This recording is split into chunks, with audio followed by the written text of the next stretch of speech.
बात आज उत्तर प्रदेश की करेंगे। उत्तर प्रदेश में अब मिशन 80 को लेकर भारतीय जनता पार्टी आगे बढ़ रही है।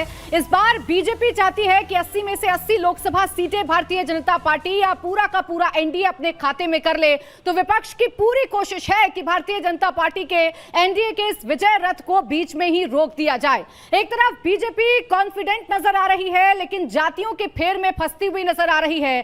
ठाकुर समाज की नाराजगी क्या भारतीय जनता पार्टी को भारी पड़ सकती है? दो नेताओं के बीच की टसल क्या पश्चिमी उत्तर प्रदेश में भारतीय जनता पार्टी को नुकसान पहुंचा सकती है? क्या भारतीय जनता पार्टी ने ओवर कॉन्फिडेंस पे आकर इस बार अपने कैंडिडेट का चयन कर लिया? क्या कोई गलती बीजेपी से इस बार हुई है? ये वो तमाम सवाल हैं जो एक के बाद एक ठाकुर समाज की नाराजगी के बाद खड़े हो रहे हैं, और इसका खामियाजा क्या फर्स्ट फेज के इलेक्शन में बीजेपी को भुगतना पड़ सकता है? तो दूसरी तरफ है अखिलेश यादव की साइकिल, जो चली तो है लेकिन चुनाव से महज 7 दिन पहले प्रचार करने के लिए अखिलेश यादव मैदान में उतरे हैं। पीलीभीत पहुंचे और पीलीभीत से बीजेपी पर करारा हमला बोलते हुए पीलीभीत को बीजेपी के लिए दुखती नब्ज करार दे दिया और अपनी सीट के लिए, अपनी पार्टी के लिए हुंकार भरते हुए नजर आए। अब सवाल यह है कि क्या यूपी का चुनाव जातियों पर निर्भर हो जाएगा? सवाल यह है बीजेपी के 80 के टारगेट का आखिर क्या होगा? क्या आखिर में सिर्फ जातियों का ही कार्ड भारतीय जनता पार्टी के पास बचेगा या विपक्षी दल के पास बचेगा, और यही जातियों का कार्ड आखिर में बीजेपी की 80 सीटों पर काम आएगा? आज इन तमाम सवालों पर करेंगे मुकाबला, लेकिन आइए सबसे पहले आपको सुनवा देते हैं दो बड़े बयान। ये दंगा पॉलिसी वाले लोग ही जातिवाद भड़का रहे हैं। ये दंगा करवाने वाले और कर्फ्यू करान लगाने वाले लोग आज जातीयता का विस्मरण करने का प्रयास कर रहे हैं। महाराणा प्रताप ने ही कहा था, देश का स्वाभिमान होता है। महाराणा प्रताप ने अपनी लड़ाई देश के स्वाभिमान के लिए लड़ी थी, राष्ट्रीय स्वाभिमान के लिए लड़ी थी। उन्होंने कहा था कि हम किसी भी विधर्मी के सामने सिर नहीं झुका सकते। वह लड़ाई सत्ता की नहीं थी, राष्ट्रीय सम्मान की थी, राष्ट्रीय स्वाभिमान की थी, और आज की लड़ाई भी राष्ट्रीय सम्मान और राष्ट्रीय स्वाभिमान की लड़ाई है। देश के बड़े बड़े नेता आकर के अपनी बात कह चुके हैं, और लखनऊ वाले तो और घबराए हुए हैं। पीलीभीत का नाम सुनते ही उनका चेहरा पीला हो जा रहा है।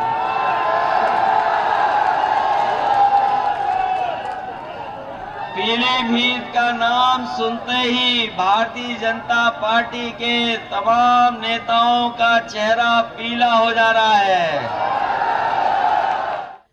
तो अखिलेश यादव पीलीभीत से हुंकार भर रहे हैं। तो सवाल यह है आज जो हम मुकाबला में सबसे पहले उठाएंगे, राउंड 1 आप ठीक ऊपर मेरे देख सकते हैं, क्यों योगी से राजपूत नाराज हैं? आइए इसी सवाल पर करते हैं मुकाबला की शुरुआत। मेरे साथ खास मेहमान इस वक्त जुड़ गए हैं। सिद्धार्थ यादव भारतीय जनता पार्टी के प्रवक्ता हमारे साथ हैं, तालियों के साथ स्वागत कीजिए। सज्जन सिंह हमारे साथ हैं, पॉलिटिकल एनालिस्ट जो बीएसपी का पक्ष हमारे साथ रखेंगे, और प्रदीप भाटी समाजवादी पार्टी से हमारे साथ हैं, इनका भी तालियों के साथ स्वागत करिए। इसके साथ ही साथ रोहित जाखड़ साहब आरएलडी से हमारे साथ इस वक्त जुड़ चुके हैं मंच पर, इनका भी तालियों के साथ स्वागत करिए। तो आइए करते हैं सवालों की शुरुआत, और सबसे पहले सिद्धार्थ जी आप ही से। इस बार रिकॉर्ड आप हासिल करना चाहते हैं उत्तर प्रदेश में, 80 में से 80 सीटें आप जीतना चाहते हैं। कैसे जीतेगा जब कोर वोटर ही आपसे नाराज हो जाएगा? देखिए प्राची जी, सबसे पहली बात जो समझने की है कि उत्तर प्रदेश की राजनीति बहुत लंबे समय बाद एक अलग दौर को देख रही है। उत्तर प्रदेश में 1970 के बाद से कभी कोई मुख्यमंत्री कभी 5 साल भी पूरे नहीं करता था। 5 साल से कम में जितने मुख्यमंत्री आए, चाहे वो जिस दल के आए, वो सब चले गए। आज एक ऐसा दौर आया कि उत्तर प्रदेश वापस से स्टेबिलिटी ला पा रहा है, और जिसको इन लोगों ने टेररिज्म में नंबर 1 बना दिया था, वो आज टूरिज्म में नंबर 1 बन रहा है।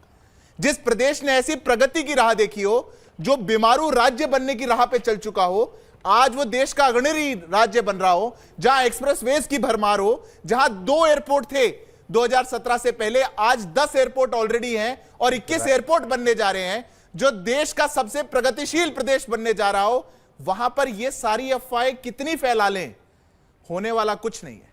प्रदेश की जनता आज भारतीय जनता पार्टी के साथ है, आदरणीय नरेंद्र मोदी जी के नेतृत्व को मजबूती दे रही है, आदरणीय योगी जी का समर्थन कर रही है, और कह रही है कि अब हमें उस माफिया राज के युग से दूर जाना है। अब हमें वो वापस उस दौर में नहीं जाना जब भय का माहौल होता था, जब दंगे होते थे, फसाद होते थे, जब चारों ओर लूटपाट होती थी, महिलाओं के साथ, उनके साथ किस प्रकार के अपराध होते थे, आज प्रदेश की जनता उसमें नहीं जाना चाहती। और जब ये उसमें नहीं जा पा रहे, फैलाता है तो संगीत सोम ने क्या समाजवादी पार्टी ज्वाइन कर लिया? देखिए प्राची जी, आप जिनकी बात कर रहे हैं या जिनके लिए आप कहना चाहते हो, यह हो सकता है कोई इंटरप्रिटेशन निकाल करके किसी के बयान को कुछ अपने सहूलियत के लिए मान सके, पर आज भारतीय जनता पार्टी का एक एक कार्यकर्ता मजबूती के साथ फिर से इतिहास बनाने जा रहा है। इसमें कोई दो राय नहीं। कि उसे कैसे इंटरप्रेट करना है, उसे कैसे समझाना है, आप ही बताइएगा। मैं गुंडों का सहारा नहीं लेता, संजीव बालियान के बारे में उनसे सवाल पूछा गया था, उन्होंने कहा मैं गुंडों का सहारा नहीं लेता, विकास की राजनीति की बात करता हूं। आपके कैंडिडेट हैं संजीव बालियान, उनके रेफरेंस में यह बयान दिया जा रहा है, बताइए कैसे इंटरप्रेट करें? पहली बात तो वो स्पष्टीकरण इस विषय का दे चुके हैं। दूसरी बात, मैं विकास की राह में साथ देता हूं, मैं विकास की बात करता हूं, यह भारतीय जनता पार्टी के किसी के लिए बोलना क्या गलत है? वो बिल्कुल विकास की बात करते हैं, हमारे कैंडिडेट भी करते हैं, मंत्री भी करते हैं, सारे सांसद भी कर रहे हैं, सब प्रदेश के विधायक भी कर रहे हैं, हर कोई कर रहा है। भारतीय जनता पार्टी ना जात पे सोचती है, ना पात पे सोचती है। हम इनकी तरह माफियाओं के आगे सर नहीं झुकाते हैं वोटों के लिए, ना ही हम तुष्टीकरण की राजनीति करते हैं। हम विकास की बात करते हैं क्योंकि प्रदेश को आगे लेकर के जाना है। और इसीलिए मैं बोल रहा हूं, जो 1970 से नहीं होता था वो इतिहास बदला और एक मजबूत स्टेबल सरकार भारतीय जनता पार्टी की वहां पर चल तो रही दे है। दिया, लेकिन मंच पर फसीहत खूब हुई थी आपकी सिद्धार्थ यादव जी, आप जानते हैं, और यहाँ विकास की राजनीति की बात तो वो कर रहे हैं, लेकिन संजीव बालियान के लिए क्या कह रहे हैं इसे आप बड़ी खूबसूरती से इग्नोर करके जा रहे हैं। 5 सेकंड, आप फजीयत की बात मत करना है, समाजवादी वाले बहुत बुरा मान जाएंगे। जितनी फजीयत कैंडिडेट बदल बदल के इनकी हो रही है, मतलब आज कोई सुबह गया था नामांकन भरने, पता चला शाम तक कैंडिडेट कोई और हो गया। कितनी सीटें ऐसी हैं जहां पे डिसाइड नहीं कर पाए कि कैंडिडेट कौन होगा। कम से कम उनके सामने आप बात करें, पहले चेक कर लीजिए सिद्धार्थ जी, फिर प्रदीप जी से सवाल करिएगा। फजीयत के लिए राहुल जी भी बुरा मान जाएंगे। इनका अलायंस तो ट्वीट अलायंस है, ट्वीट करके फजीयत कर दी कि 17 सीटें दे रहा हूं, उसके अलावा कुछ नहीं दूंगा, और फिर भी ये साथ में खड़े। तो फजीयत की बात मत करिए, बुरा मान जाएंगे। कम से कम चर्चा तो हो रही है, भारतीय जनता पार्टी चुनाव लड़ती हुई तो नजर आ रही है। आपके नेता ने तो फर्स्ट फेज के चुनाव से ठीक 7 दिन पहले आज चुनाव प्रचार का आगाज किया है। कॉन्फिडेंस में है या अंडर कॉन्फिडेंस है? धन्यवाद प्राची जी। देखिए प्राची जी, जब आप कहते हैं कि अभी प्रचार का शुरुआत करी, हम तो प्रचार पिछले कुछ महीनों से लगातार कर रहे हैं। बीच में प्रचार जरूर रुका क्योंकि सीट शेयरिंग का मामला चल रहा था, उसमें कैंडिडेट्स की सीट्स फाइनलाइज हो रही थी, तो उसमें थोड़ा समय ज़रूर लगा बीच में। लेकिन आप अगर कहें कि हमने प्रचार अभी शुरू किया, हमारा तो गठबंधन बूथ पे जो हमारे लोग हम एजेंट्स बना रहे थे वो करीब साल भर 1.5 साल से चल रहा था। अखिलेश जी ने हर जिले का दौरा पिछले 1 साल के अंदर लगभग हर जिले में 2-2 3-3 बार दौरे किए हैं, तो वो शायद आप लोगों को नहीं नज़र आए होंगे। लेकिन ये प्रचार लगातार चल रहा है। इन्होंने बात करी कि उत्तर प्रदेश बेमारू राज्य से बड़ा प्रगतिशील राज्य बन गया। इनका कंट्रीब्यूशन क्या है जरा मैं बताता हूँ। इन्होंने पर कैपिटा इनकम, प्रति व्यक्ति आय में Uttar Pradesh second last number पे है। यहाँ पे उद्योगपतियों को पैसा उनके जेब भरने के लिए हम उत्तर प्रदेश की जनता ने उन्हें नहीं चुना है, उत्तर प्रदेश की जनता ने उनके भले के लिए उनको चुना है। जहाँ पे सबसे ज़्यादा लोग 80 करोड़ में से 82 करोड़ में से सबसे ज़्यादा लोग उत्तर प्रदेश से हों और उत्तर प्रदेश की जनता दाने दाने के लिए मोहताज हो, उस को अगर आप ये कहेंगे वो बड़ा प्रगतिशील प्रदेश बन रहा है तो बड़ा ताज्जुब की बात है। किसी भी पैरामीटर पे ये अगर मेरे से 1 to 1 अगर बहस करना चाहें किसी भी पैरामीटर पे, इकोनॉमिक्स के पैरामीटर्स पे, जहाँ पे इनको लगता है कि इन्होंने 7 साल में और हमने 5 साल में जो बेहतरीन काम किया है, चाहे वो मैन्युफैक्चरिंग से लेके और किसी भी आप उद्योग की बात कर लें, सारी चीज़ें उत्तर प्रदेश में माननीय अखिलेश यादव जी ने करी है। उसके साथ एक और चीज़, रैलियां चुनाव की घोषणा के बाद अखिलेश यादव ने की हैं, शायद सिद्धार्थ जी तो काउंटिंग बता देंगे। प्रधानमंत्री मोदी मेरठ में आ चुके हैं, सहारनपुर जा चुके हैं, योगी आदित्यनाथ पूरे पश्चिम उत्तर प्रदेश का दौरा कर रहे हैं, रैलियां कर रहे हैं। आप मुझे गिनवा दीजिए कितनी रैलियां अखिलेश यादव ने कर दी चुनाव के ऐलान के बाद? देखिए, चुनाव के ऐलान अभी हुए हैं, चुनाव के ऐलान के बाद तुरंत अभी रैली शुरू हुई हैं, और चुनाव से पहले आप ये गिना दीजिए माननीय प्रधानमंत्री जी ने कितनी रैली की हैं उत्तर प्रदेश के अंदर, और अखिलेश यादव जी की रैली गिना दें। यही बहस आपने 2022 में शुरू की थी कि किसने कितनी रैली की है। अखिलेश यादव जी ने पूरा उत्तर प्रदेश अपने हम पूरा क्या उत्तर हुआ फिर प्रदेश बाय 2022 रोड में? नाप दिया था और सब 5-6 लोग जो प्रचार मंत्री थे क्या उत्तर हुआ इसके फिर 2022 भाजपा के, में? सुनिए एक मिनट बात, भाजपा के जितने प्रचार मंत्री थे सबका टोटल भी मिला ले जाए तो अखिलेश यादव जी ने अकेला उतना प्रचार किया था उत्तर प्रदेश के लिए। लेकिन अभी प्रचार आंकड़ा से नहीं देश है नहीं ना। चलता है। दूसरी बात जो खास तो फिर कैसे जरूरत की चलता बात है वो प्रचार से देश नहीं अच्छा चलता चलिए, है। कंफ्यूजन दूर लोगों करते हैं, की कैसे चलता है जो प्रदीप जी? जरूरत कैसे है आप उन पे लोगों बात के करें। बीच में, मैं इसी पर आ रही हूँ, कैसे आप लोगों के बीच में इनकी नाकामयाबी पहुंचाएंगे? कैसे बताएंगे कि इन्होंने ये काम गलत किया है, ये सब कुछ खराब कर दिया है, सब कुछ बर्बाद कर दिया? जाकर ही तो बताएंगे, प्रचार करके ही तो बताएंगे। प्रचार माननीय अखिलेश यादव जी के अलावा लोग और आपके हमारे बूथ एजेंट्स नहीं कर रहे हैं, हमारे और बड़े नेता नहीं कर रहे हैं। प्रचार लगातार चल रहा है। क्या ये प्रचार पिछले सालों से नहीं चल रहा है? ये कोई आज ही उत्तर प्रदेश में भारतीय जनता पार्टी ने जो भी गलत काम किए हैं वो तो सालों से हम उसको भोगते आ रहे हैं। तो वो सारी चीजें, अब ये नई नई बात अगर आप कर रहे हैं कि हम चंदा चोरी की बात करें या अनकॉन्स्टिट्यूशनल काम जो ये कर रहे हैं चंडीगढ़ मॉडल की बात करें, हाँ उसका प्रचार जरूर थोड़ा सा डिले हुआ है। हम लोगों ने किया है मीडिया में आके, और बाकी हमारे बूथ एजेंट्स और हर नेता हमारा उसको जाके जन जन को बता रहा है। लेकिन उससे पहला प्रचार जो चल रहा है वो खुद प्रचार ये कर लें। अच्छा चलिए, जनता मेरे साथ है, प्रदीप जी, आप जाके मंदिर बना रहे हैं लेकिन बाहर जो भिखारी उनकी लाइन लग रही है उस पे आप बात जान नहीं लेते करना हैं कि उन्हें किसका प्रचार दिख रहा है और किसका प्रचार नहीं दिख रहा है, किसकी मौजूदगी दिख रही है और जिसको किसकी ज्यादा नहीं दिख दिखाएंगे रही है। उसका प्रचार ज्यादा दिखेगा। ऐसा नहीं है। लेकिन जमीन अखिलेश पे यादव ने आप आज जमीन पे पीलीभीत में देखिएगा रैली की, आपका हमने प्रचार, दिखाई कि अगर नहीं दिखाई। आपके पास देखिए कोई प्रदीप जी, मैं रिपोर्ट है, पर्सनल बहस में अगर आपके पास उलझूंगी नहीं, रिपोर्ट क्योंकि है मेरे तो पास आप जनता ये है, जरूर मेरे पास जनता इसकी है, रिपोर्ट वही निकालें फैसला कि किसने करेगी, कितना वही प्रचार बताएगी किया। कि किसमें कितना दम है नहीं, और नहीं, कौन आपका- कितना ये जमीन आपका पर नजर नजरिया आ हो रहा सकता है। है, मुझसे ये मत होइए जनता आप का पर्सनल, नजरिया मुझसे नहीं हो मत होइए और मुझे पढ़ना भी नहीं। हाथ उठाइए, जरा बताइए कि किसको किसका प्रचार ज्यादा नजर आ रहा है, यूपी में कौन एक्टिव नजर आ रहा है? खड़े हो जाइए, नाम बताइए। हाँ बताइए। मुझे पर्सनली बीजेपी का प्रचार ज़्यादा दिख रहा है, क्योंकि सिर्फ काम से ही है, सिर्फ काम ही नहीं है और भी है काम, जो बेसिकली काम दिख रहा है। कई सालों से सिर्फ हमें झूठे वादे दिए गए हैं, बट काम इस बार ज़्यादा दिख रहा है। तो काम से ज़्यादा प्रचार होता है, रैलियों से नहीं होता है मेरे हिसाब से। तो काम दिख रहा है आपको बीजेपी का? जी बिल्कुल दिख रहा है। चलिए, बीजेपी का प्रचार दिख रहा है। और कोई है जिस पर बोलना चाहेगा? थोड़ा आगे आ जाइए। चलिए आइए, किसे है आपका सवाल? मेरा सवाल यही है कि मुझे भी अभी तक सिर्फ बीजेपी का ही प्रचार दिखा है, जितना दिखा है कि रोड शोज हो रहे हैं उसमें योगी जी दिख रहे हैं, प्रधानमंत्री नरेंद्र मोदी दिख रहे हैं, लेकिन अपोजिशन से अभी तक कोई भी नहीं दिखा। जो गठबंधन है हमें दिख ही नहीं रहा कि गठबंधन है भी या नहीं है। आधे लोग आपके जेल में गठबंधन के, कोई कहीं है, तो अभी तक सिर्फ बीजेपी दिख रही है। अच्छा, अब देखिए, मुझ पर मत सवाल उठाइएगा प्रदीप जी, इनके सवाल का जवाब छोटे से में, फिर बाकी में। बहुत अच्छी बात हमारी बहन ने पूछी कि वादों की बात हो रही थी। प्राची जी, 42 ऐसे वादे 2022 में जो पूरे होने थे, उसमें से एक वादा पूरा नहीं हुआ। किसान की आय दुगनी से लेके 5 ट्रिलियन इकोनॉमी से लेके स्मार्ट सिटीज़ से लेके अच्छे आदर्श विलेज से लेके, और काला धन तो 100 दिन में आने वाला था पहले, और उसके बाद फिर 2016 में कहा था कि मुझे चौराहे पे ला के लटका देना अगर हम 50 दिन के अंदर काला धन खत्म नहीं हुआ, भ्रष्टाचार खत्म नहीं हुआ, काला धन खत्म नहीं हो जाता है। तो वादे तो आपने खुद देख लिए कि वादे किसके कितने थे। और महंगाई की मार की जो बात कर रहे थे या बेरोजगारी की बात कर रहे थे, 10 करोड़ रोजगार के बारे में आपने स्वामीनाथन की पिछली रिपोर्ट पढ़ी होगी। अगर आप ओबीसी का देखें तो प्रदीप जी, मैं ये तो समझती हूँ कि आप मेरे सवालों को घुमा देते हैं, मैं आपकी लेकिन बात को नहीं घुमा रहा हूँ। मेरी बात अगर पूरा हो जाने दें तो मैं इनके सारे वादे गिरा दूं, अगर आप मेरी बात पूरी हो जाने दें। मैं होने तो दे रही हूँ, लेकिन उसने कहा कि आप नजर नहीं आ रहे हैं जमीन पर। आपको सिर्फ इतना बताना था कि क्यों नहीं आ रहे। देखिए, नजर पे देखिए, लोग ये जो लोग यहाँ पे बैठे हैं, ये क्या ये नजर यहाँ पे टेलीविजन पे देख लेते हैं ज्यादातर लोग, क्योंकि जो प्रचार होता है वो डोर टू डोर कैंपेनिंग होती है। डोर टू डोर कैंपेनिंग में आप हमें जितनी स्पेस दे रहे हैं, ये लोग सब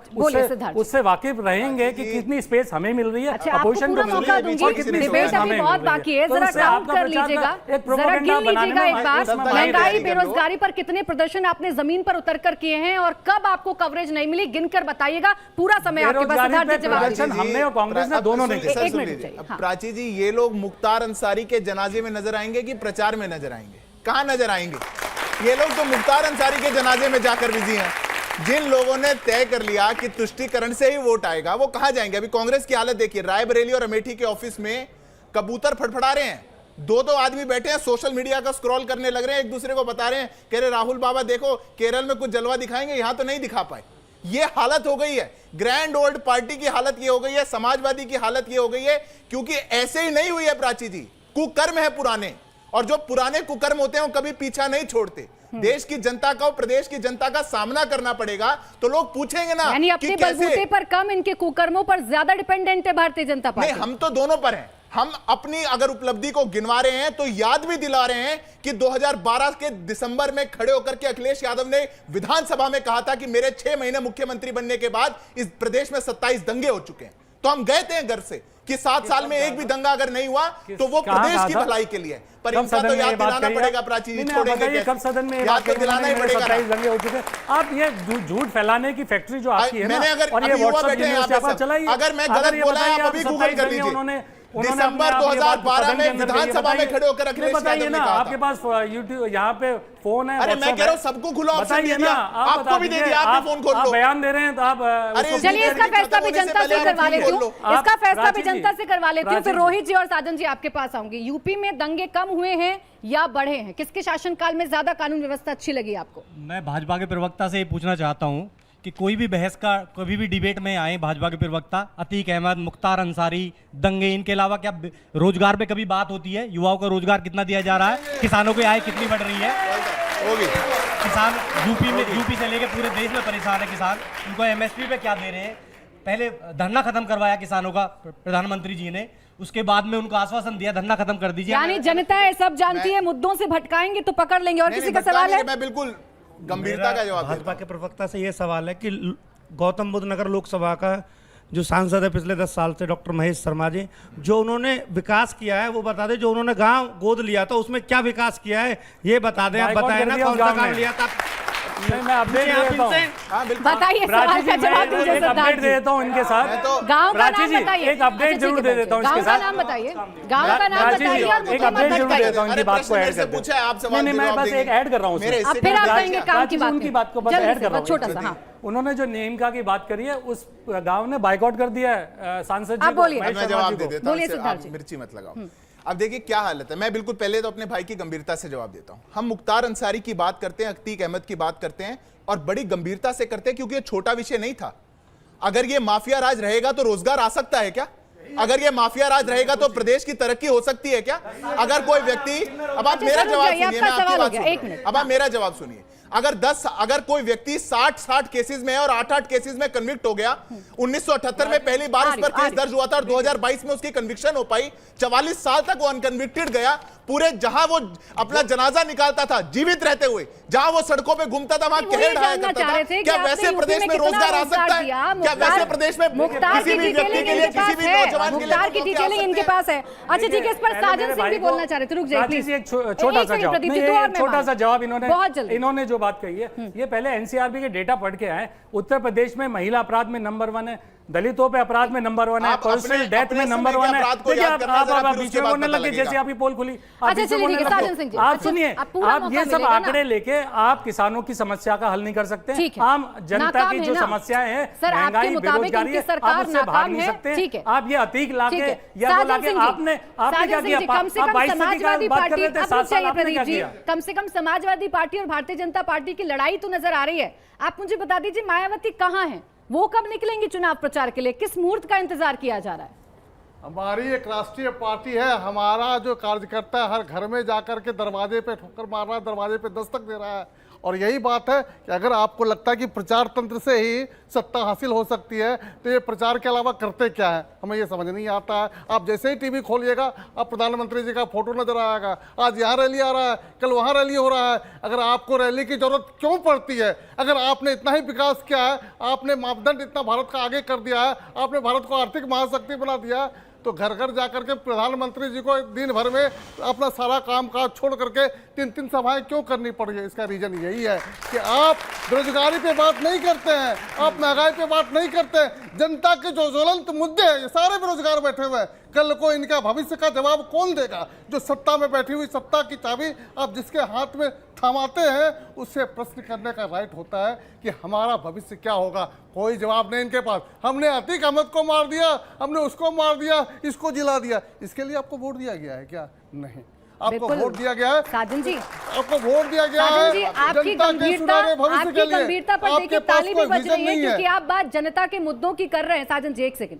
आप जनता के मुद्दों की बात कर रहे हैं और आपकी बातों पर तालियां भी बज रही। मैं तो खुद आपके समर्थन में हूं कि ये मुद्दे हैं, लेकिन कितने उठाए आपकी सुप्रीमो दिक्कत यही मायावती है। ने? आपके पार्टी के कितने नेता हाँ। पिछले दिनों, इतने दिन से आप सत्ता से अलग हैं, आप कब सड़क पर उतरे, आपने सरकार के सामने प्रदर्शन किया और कब आपने कहा कि भाई जागो, जनता के साथ दिक्कत यह ज्यादती हो रही है? हाँ, हमारी पार्टी, हमारी बहुजन समाज पार्टी, जिसका मैं यहाँ पे समर्थन करने आया हूँ, विचारधारा आधारित पार्टी है जो दलितों, सर्वजनों और बहुजनों की बात करती है। हम प्रचार तंत्र में विश्वास नहीं करते हैं। प्रचार नहीं, मुद्दे उठाने थे। हम टीवी मीडिया पे विश्वास नहीं करते। नहीं, सर, धार्मिक प्रचार की उन्माद, बात ही नहीं कर धार्मिक रही मैं। उन्माद और जातीय उन्माद मैं फैला प्रचार करके की बात पार्टी ही नहीं सत्ता कर रही हूँ, हासिल मैं नहीं आपसे पूछ करते रही हूँ, हैं। यही मुद्दे हमारी कितने उठाए विचारधारा आपने? है। इस विचारधारा में, मुद्दे इस कितने विचारधारा उठाए? में हम साजन बहुजनों जी, की जब बात करते हैं, हम साजन अधिकारों की जी, बात करते साजन हैं, जी, पहले हम तो इधर जमीन से देखकर जुड़े बात मुद्दों की करिए बात सर। करते हैं। हम आपको धार्मिक मुद्दे उन्माद नहीं भटकाने फैलाते हैं। हैं, आपको गोल गोल जाना है, तो आप जाइए। प्रचार और मुद्दे उठाने में अंतर होता है, मुझे आपको सिखाने की जरूरत नहीं है। आपने कितने मुद्दे उठा दिए जब से आप सत्ता से हटे? बताइए मुझे, चलिए एक भी बताइए, एक आंदोलन बता दीजिए। पेड़ भीड़ के सामने खड़े होकर के अपने पीठ थपथपाना, अगर यही प्रचार है तो ठीक है, प्रचार बहुजन नहीं समाज सर, पार्टी आंदोलन प्रचार की नहीं बात करते, कर रही हूं मैं।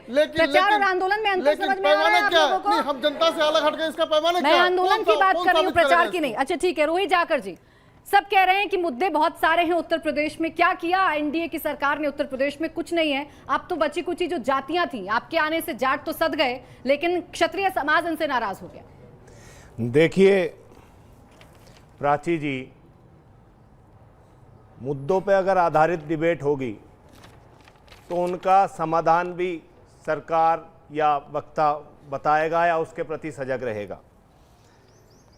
एनडीए सरकार ने पूर्व में क्या किया, ये 2 बार सत्ता में आए, पूर्ण रूप से इनका मैंडेट 2/3 रहा, तो लोगों ने इनकी बातों को माना, पसंद किया, इसीलिए ये सत्ता में आए।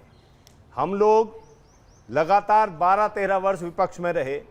विपक्ष में रहकर हर मुद्दे पर सजग होकर हम कह सकते हैं कि हमसे ज़्यादा संघर्ष सड़कों पर किसी भी मुद्दे पर, चाहे वो अग्निवीर का मुद्दा हो, किसान का मुद्दा हो, कमेरे का मुद्दा हो, वंचितों का मुद्दा हो, हमारे नेता ने बढ़ चढ़कर, हमारे लोगों ने हिस्सा लिया। सत्ता निवारण का रास्ता है, विपक्ष संघर्ष करता है। हमने 12-13 वर्ष संघर्ष किया, अब हम सत्ता के साथ हैं। चुनाव के बाद जिन मुद्दों पर हम संघर्ष कर रहे थे, निश्चित ही उन मुद्दों का निवारण करेंगे। ये इसी सोच के साथ अपने लोगों के जो उन्होंने हमें फीडबैक दिया, जिन लोगों ने हमें अपने सजेशंस दिए, उसके आधार पर आए। ठीक, भारतीय जनता पार्टी ने जो काम पिछले 40 वर्षों में लगभग किसी भी पार्टी ने नहीं किया, किसान मसीहा श्रद्धेय चौधरी चरण सिंह जी को भारत रत्न दिया, ये गौरव का विषय है। ये भारत रत्न केवल एक व्यक्ति के लिए नहीं, पूरे किसान कमेरे बिरादरी के लिए है। लेकिन इस भारत रत्न को मिलने के बाद विपक्ष के किसी भी व्यक्ति ने इसका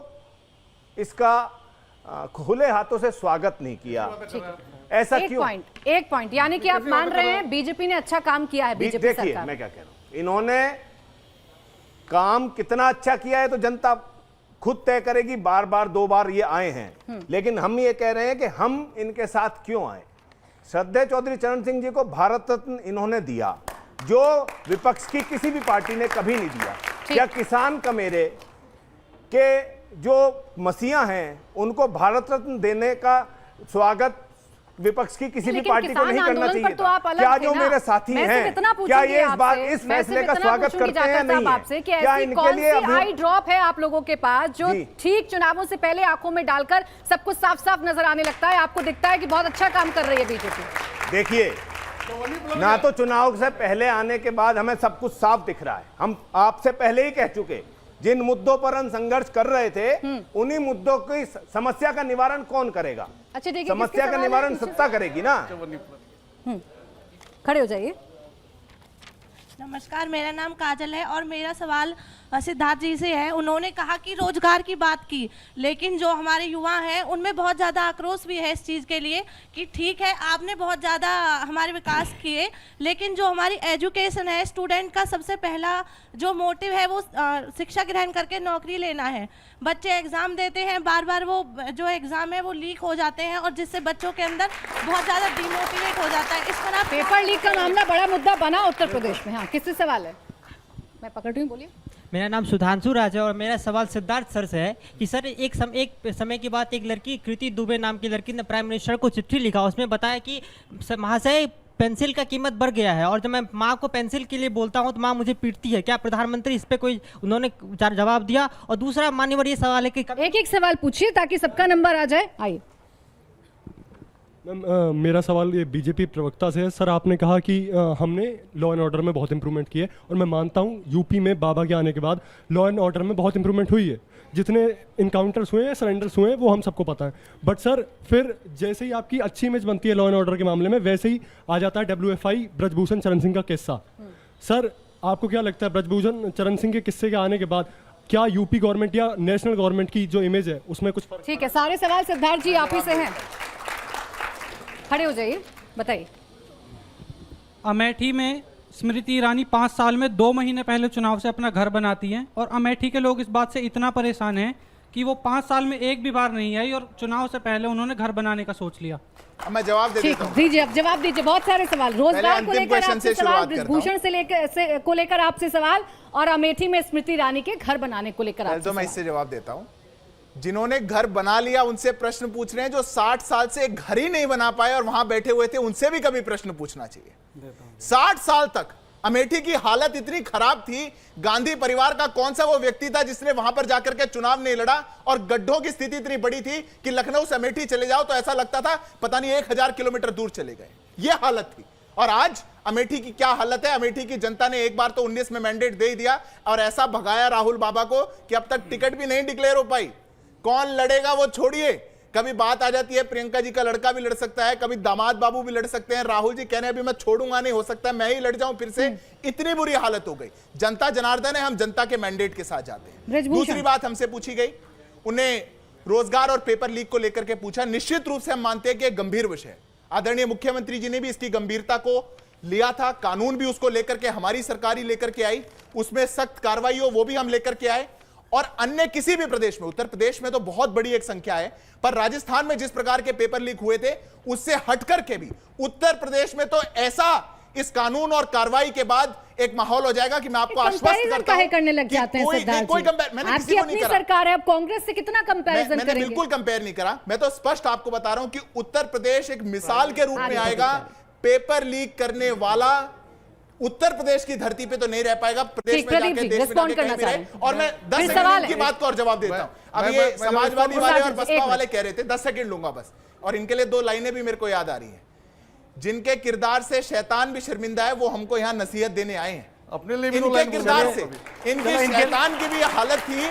मतलब बसपा वाले जातिवाद पे ज्ञान दे रहे हैं और समाजवादी वाले ये सुरक्षा पे ज्ञान दे रहे हैं। कमाल है। मतलब उत्तर प्रदेश का कोई भी व्यक्ति, युवा, अच्छा ठीक है प्रदीप जी, प्रदीप छोटा दीजिएगा और भी सवाल ये पूछे कौन सा कानून पेपर लीक के लिए लेके आए हैं? बता दीजिए सिद्धार्थ जी, कौन सा कानून आया पेपर लीक के लिए? 1.5 दर्जन पेपर लीक है, रिकॉर्ड है। उत्तर प्रदेश में कोई कानून नहीं है, ऐसी हवा में कुछ भी बात कर दी है। दूसरी बात, 12 साढ़े 12 साल प्रधानमंत्री जी मुख्यमंत्री के रूप में रहे, 10 साल उन्होंने मुख्यमंत्री प्रधानमंत्री के रूप में रहे और वो 5 साल का कार्यकाल मांग रहे हैं, और अग्निवीर को 4 साल।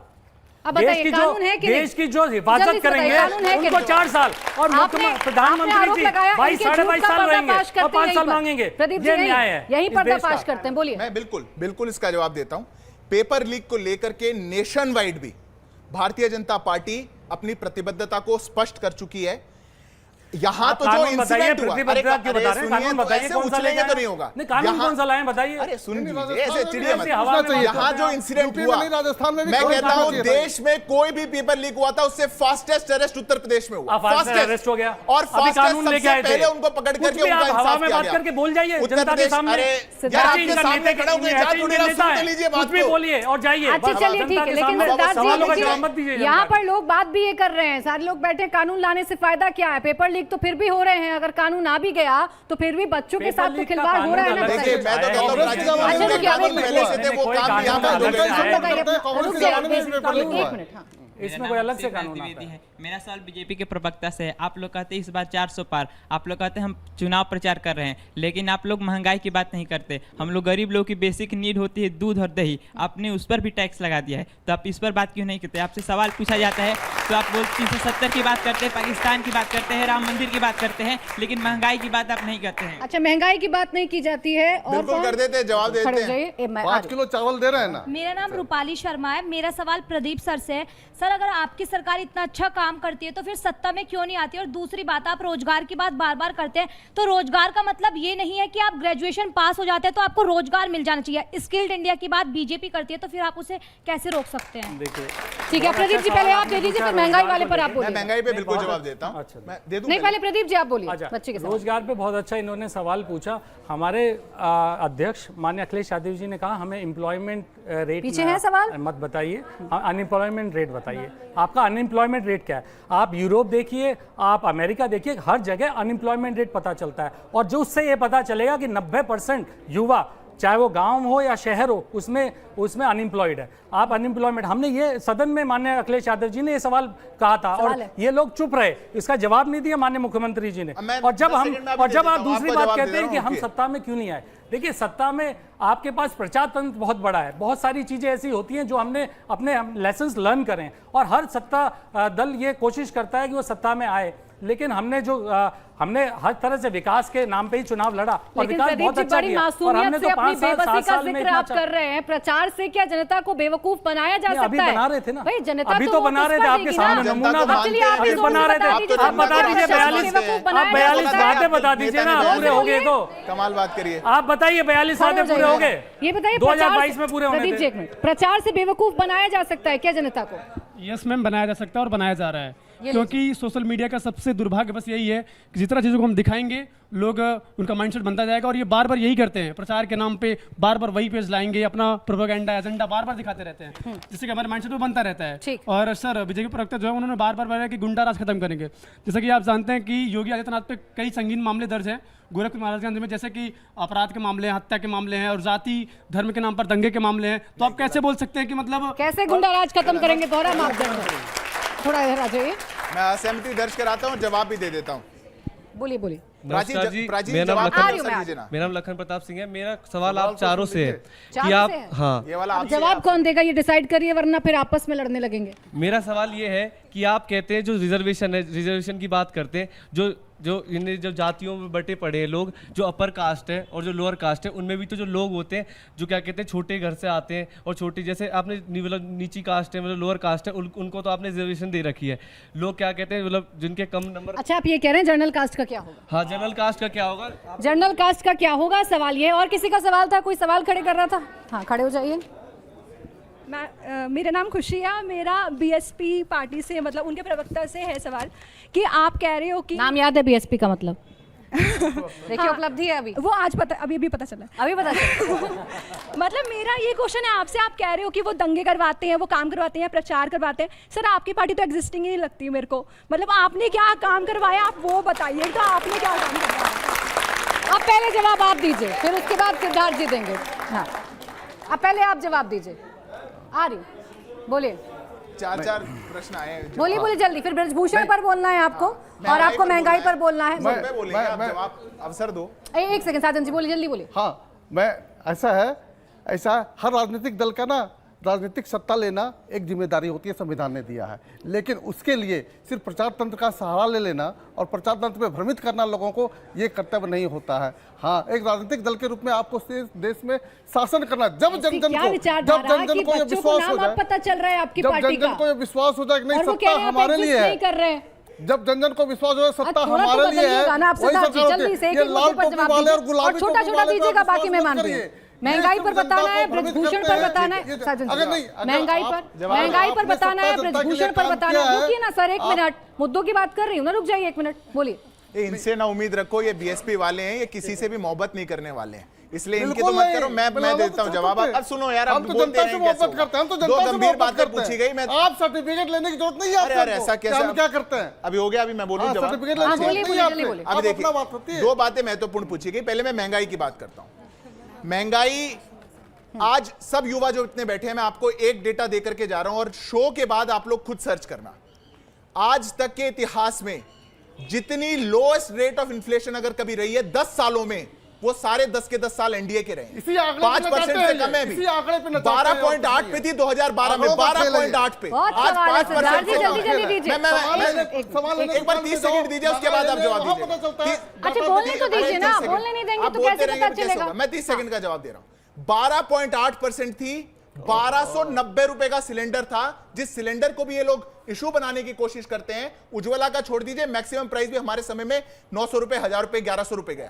1238, 1280 नहीं गया, 1280। दूसरी बात, अच्छा बहस में आप मत पढ़िए ना प्लीज। अच्छा थोड़ा शांत हो जाए, थोड़ा सा शांत हो जाए, पहले बोलने दीजिए, फिर उसके बाद अपना जवाब दे दीजिए। अभी उन्होंने दूसरी बात पूछी, इसलिए मैं डेटा की बात कर रहा हूं। देखिए सब पकड़ लेते हैं, लेकिन नहीं, अभी कह रहे हैं कि पहले जो हम लेते थे सिलेंडर वो सस्ते में लेते नहीं, वो बिल्कुल उसके दो कारण अलग थे, क्योंकि सब्सिडी तब सबको थी, अभी सब्सिडी सबने बाय चॉइस छोड़ी हुई है, उसके कारण अलग। मैं टेक्निकलिटी में नहीं जा रहा और युवा होने के नाते जवाब दे रहा हूं। दूसरी बात मैं आपको कहता हूं, महंगाई चैलेंज है, इसमें कोई मनाही नहीं है। अनएम्प्लॉयमेंट चैलेंज है, इसमें कोई महंगाई नहीं है। पूरे ग्लोबल चैलेंज है। कोरोना के बाद से पूरे विश्व के देशों की क्या हालत है, महंगाई और ये चैलेंज तब क्यों नहीं नजर आता था जब आप आंदोलन किया करते थे? सिद्धार्थ जी, प्लीज बात करने दीजिए ना, पहले जवाब लेने दीजिए। तब क्यों नहीं नजर आता था आपको जब कांग्रेस का शासन काल था और सिलेंडर लेकर आप बैठ जाया करते थे सड़कों पर? तब भी तो वो कहते थे चैलेंज है हमारे सामने का था, बिल्कुल बैठते थे। 12.8% की इन्फ्लेशन अगर थी तो हम बिल्कुल बैठते थे। अच्छा, अगर देश की परचेजिंग पावर पैरिटी 86,000 पे थी, आज 1.5 लाख पे थी, तो हम तब बिल्कुल। अच्छा चलिए सवाल ले लूं, नाम बताइए। मेरा नाम जया शर्मा है एंड रिसेंटली अभी रोहन गुप्ता जी ने कांग्रेस सवाल किससे? बीजेपी के प्रवक्ता जी से। सवाल इन्हीं से। तो अभी रिसेंटली रोहन गुप्ता जी ने कांग्रेस छोड़ के बीजेपी ज्वाइन किया और वहाँ पर उन्होंने अपनी एक स्टेटमेंट दी कि किस तरीके से राहुल गांधी जी उनको मतलब उनकी मानहानि करते थे और सनातन धर्म के लिए उन्होंने कितना कुछ बोला है। तो इस बारे में आप बताना चाहेंगे कि ऐसा क्यों है? भारत तो हिंदू धर्म की भूमि। सवाल बीजेपी से नहीं, इंडिया गठबंधन से होगा। हाँ जी, इनसे। कांग्रेस बताइए, कांग्रेस के लेकर सवाल था। प्रदीप जी आप जवाब देंगे, बताएंगे कि भाई सनातन विरोधी सोच क्यों हो गई है? देखिए ये आप बैठिए। ये जो आपकी सोच है कि कोई भी इंडिया गठबंधन वाला ये सनातनी है या नहीं है, इसका हक ना तो किसी हम एक धर्म सब धर्म मानने वाले लोग हैं, हम किसी के दूसरे के धर्म के ऊपर सवाल उठाने का हमारी ये सोच नहीं रही है। ना हम ये सोचते हैं कि इसमें मैं समाजवादी पार्टी की तरफ से ये जरूर कहना चाहूँगा, हम सर्व धर्म में विश्वास रखने वाले लोग हैं, हम सर्व धर्म को मानने वाले लोग हैं और हमने जनाजों में नहीं लगते, सर्व धर्म को मानते थे, तभी तो ये हालत थी। देखिए आप अभी थोड़ी देर में जाति बताने लग गए थे, आपके खुद मुख्यमंत्री जी जाति बता रहे थे हनुमान जी की, अब आप उस पे जाने लग जाएंगे। दूसरी बात आपने किसके लिए काम किया आपने जो पूरे साल में, वो बताइए जनता को। कौन से काम? साजन जी आपने किसके लिए काम? हमने काम जनता के लिए किया और जनता के लिए पूरे 5 वर्ष। आप ही सांसद भी गए बीजेपी में, आरएलडी के साथ गए मलूक नागर। आप तो मत ही बोलिएगा, फिर बोलिए। साजन जी यूपी में इतना एग्रेसिवली उतरेंगे तो यहाँ बच्ची को सवाल नहीं पूछना पड़ेगा कि आप एग्जिस्ट करते हैं कि नहीं करते हैं। सिर्फ डिबेट मत खराब करिए मेरा। बोलिए प्रदीप जी। देखिए यहाँ गुनाह हवा के भी छुपाए जाएंगे, चिराग खुद नहीं बुझेंगे, बुझाए जाएंगे। हर एक चेहरे को सच्चाई मत समझ लेना, यहाँ रोज मुखौटे नहीं लगाए जाएंगे, तो आप समझ लीजिएगा यहाँ मुखौटे बदल के लोग आएंगे। रोहित जी मुखौटे बदले जा रहे हैं क्या? लेकिन जनता के मुद्दों पे भारतीय जनता पार्टी का कोई ध्यान नहीं है, वो सिर्फ बगलाने में माहिर है। अब वो बता दीजिए 42 मुद्दे, इनसे पूछ लीजिए वादे जो इन्होंने करे थे वो पूरे क्यों नहीं करे 2022। बताइए रोहित जी। देखिए अभी एक सवाल बस जोड़ दूं, 1 ट्रिलियन इकोनॉमी इन्होंने कहा उत्तर प्रदेश की बन जाएगी, बहुत प्रचार करा माननीय मुख्यमंत्री जी ने। प्राची जी 35% या 32% की ग्रोथ चाहिए, उसके लिए आपकी ग्रोथ कितनी है? इनकी ग्रोथ, इनकी जीडीपी ग्रोथ समाजवादी पार्टी के 5 साल से भी कम है। अब देखिए आप और ये बात कर रहे हैं 1 ट्रिलियन इकोनॉमी की, हर आदमी चाहता है 1 ट्रिलियन इकोनॉमी बने। अरे मंच मिल जाते हैं, थोड़ी झूठ बोलना चालू हो जाएंगे। बताइए, आप बताइए, नहीं बताइए क्या गलत जीडीपी की बात कर रहे हैं? आज 1 डिस्ट्रिक्ट 1 प्रोडक्ट चल रहा है, आपके समय में तो एक डिस्ट्रिक्ट कमाल बात करते हैं, बना दी आपने, कमाल बात करते हैं। की बात करते हैं प्रदीप जी, आप तो कम से कम शांत हो जाइए ना, थोड़ा सा शांत हो जाइए, आपके सवाल तभी आएंगे जब आप ट्रेन चल जाएगी, थोड़ा सा शांत होइए।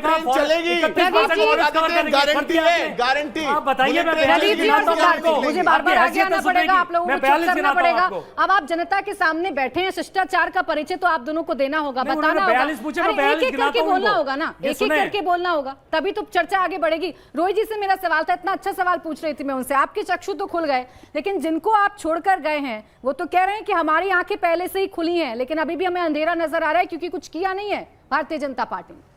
प्राची जी, देखिए, जितने भी राजनीतिक दल हैं, हमारे राष्ट्रीय अध्यक्ष आदरणीय जयंत चौधरी जी ने एक लंबी लकीर खींची और एक सामान्य कार्यकर्ता को श्रद्धेय चौधरी चरण सिंह जी की पैतृक सीट पर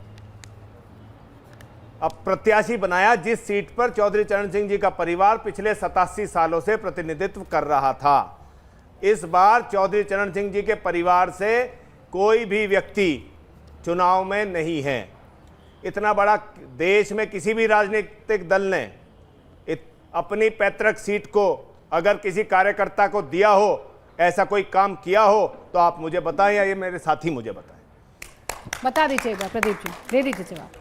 देखिए, अगर ये किसी मुद्दे पे ये कहना चाह रहे हैं तो आप शुरू करें। चौधरी चरण सिंह जी का पहले इन्होंने बात करी, किसी ने स्वागत नहीं किया, तो पहले मैं इनका ये बता दूं, अखिलेश यादव जी ने सबसे पहले इस चीज़ का स्वागत किया कि उनको भारत रत्न मिला। किसी का ट्विटर लाइन देख लेना साहब, आप देख ले, मैं चैलेंज करता हूँ, आपको अभी दिखा दूंगा, उन्होंने स्वागत किया। आपने देखा ही नहीं, आप दिखा दो, आप डेट बताइए, मैं दिखाता हूँ, आप डेट बताइए, मुझे दिखा दूँ, मैं बिल्कुल दिखा दूँ, मैं बिल्कुल दिखा, नहीं मैं दिखाया तो अभी दिखा दूंगा, मैं दिखा दूंगा। अच्छा चलिए, आप ढूंढ लीजिए, लेकिन सिद्धार्थ जी 102% ट्वीट किया था, देख लेना, 100% में कहा 100% की बात, मैं आपको 100% से ज्यादा बोल रहा हूं। सीट में किसी और को लड़वा रहे हैं, परिवार से कितने लड़ रहे हैं और पूछ लीजिए। अच्छा, परिवारवाद की बात दोनों लोग करने ढूंढ लीजिए, लेकिन सिद्धार्थ जी आप तो देखिए, अब ये परिवारवाद की बात दोनों लोग करने लगे। आरएलडी अगर ये बात करे परिवारवाद की और भारतीय जनता, अब आके चर्चा मत खराब करिए। देखिए, राहुल गांधी जो हैं वो अभी भी कह रहे हैं कि मैं खटाखट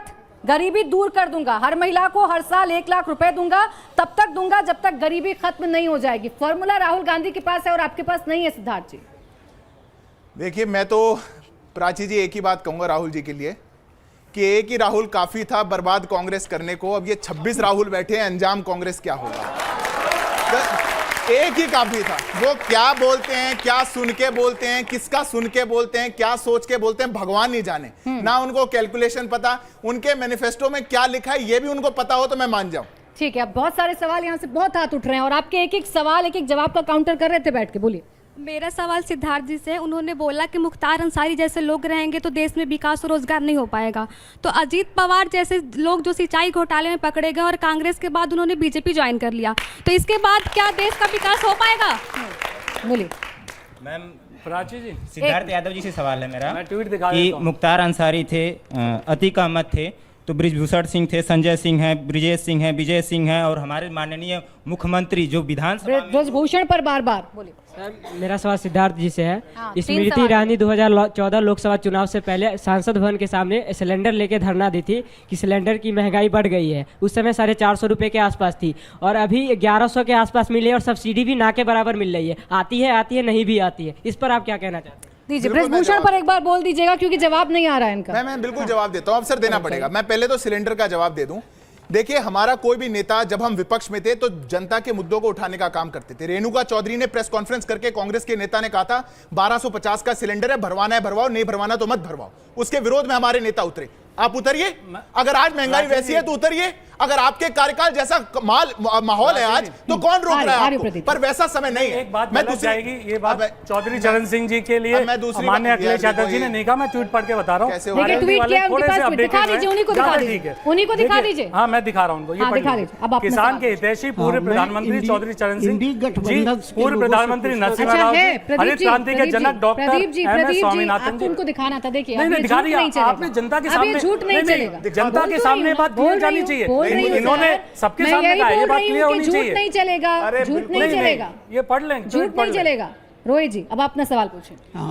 इंडी गठबंधन के लोगों से मैं पूछना चाहता हूँ, यानी प्रदीप जी से पूछेंगे। प्रदीप जी से, हाँ, कि ये लोग बार बार मोदी जी को ब्लेम करते हैं और प्रश्न उठाते हैं रोजगार, बेरोजगार, ये सब, और उसके बाद में धरना प्रदर्शन, किसान आंदोलन, सीए आंदोलन, इसके बावजूद भी बार बार जनता मोदी जी को ही क्यों चुन रही है और योगी जी को क्यों चुन रही है? आपकी आवाज़ जनता तक क्यों नहीं पहुंच रही?